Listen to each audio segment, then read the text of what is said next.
вже на теренах Черкащини 8-ма поліцейська станція, яка відкрита в рамках реалізації проєкту «Поліцейський офіцер громади». Ми вдячні голові громади і іншим головам громади, які пішли нам на зустріч, допомогли в облаштуванні приміщень, службових кабінетів, забезпеченні меблями, архітектів.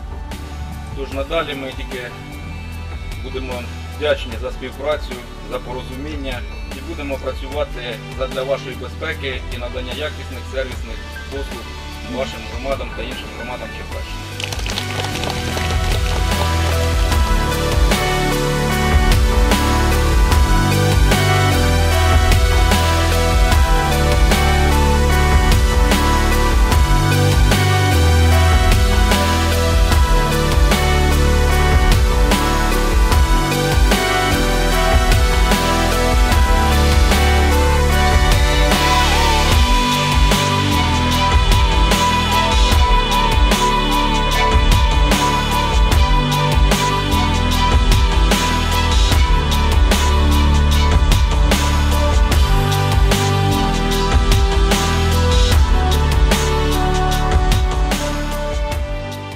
Завдяки керівництву Єрківської ОТГ ми маємо можливість сьогодні відкривати цю станцію, маємо можливість на території громади мати дільничного офіцера поліції.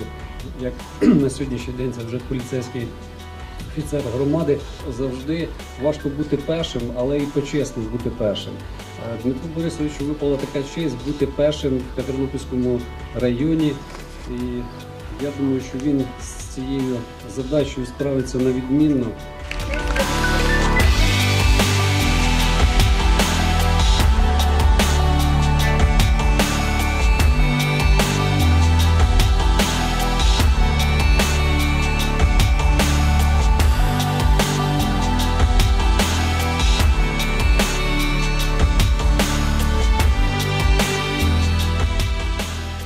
Поки ми запустили на території нашої області 20 громад, які були відібрані в рамках проєкту «Поліцейський офіцер громади» і куди пройшли поліцейські офіцери громади. 27 поліцейських на даний час вже працюють в громадах Черкащини.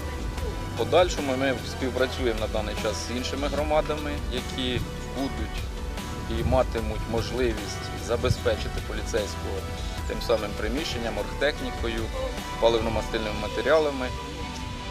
І будемо співпрацювати з нашими також поліцейськими, щоб їх залучити до даного проєкту, щоб вони пішли працювати в об'єднані територіальні громади для забезпечення, як казав, безпечного середовища громад.